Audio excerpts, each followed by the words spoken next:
আন্দোলনে আহতদের সবাইকে মাসিক ভাতার আওতায় আনাসহ ৩ দাবিতে প্রধান উপদেষ্টা ডক্টর মুহাম্মদ ইউনূসের কার্যালয়ের সামনে অবস্থান করছেন জুলাই গণঅভ্যুত্থানে আহত ও শহীদ পরিবারের সদস্যরা। বৃহস্পতিবার সকাল ১১টার দিকে প্রধান উপদেষ্টার কার্যালয়ের সামনে প্রায় ৩০ জন আন্দোলনকারীকে শান্তিপূর্ণভাবে অবস্থান করতে দেখা গেছে।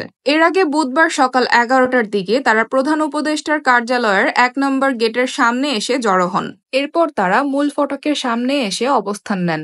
বৃহস্পতিবার সকাল ১১টা পর্যন্ত তাদের সেখানেই অবস্থান করতে দেখা যায়। জুলাই আন্দোলনে আহত ব্যক্তিদের এ অংশের মূলত ৩টি দাবি। এগুলো হলো বৈষম্য নিরসনে আহত ব্যক্তিদের ক্যাটাগরি ৩টির পরিবর্তে ২টি করতে হবে, শহীদ পরিবার ও আহত ব্যক্তিদের সুরক্ষার জন্য একটি আইন করা এবং জুলাই আন্দোলনের প্রত্যন্ত অঞ্চলের যারা আহত হয়েছেন তাদের সেবা নিশ্চিত করতে হটলাইন নাম্বার চালু করা।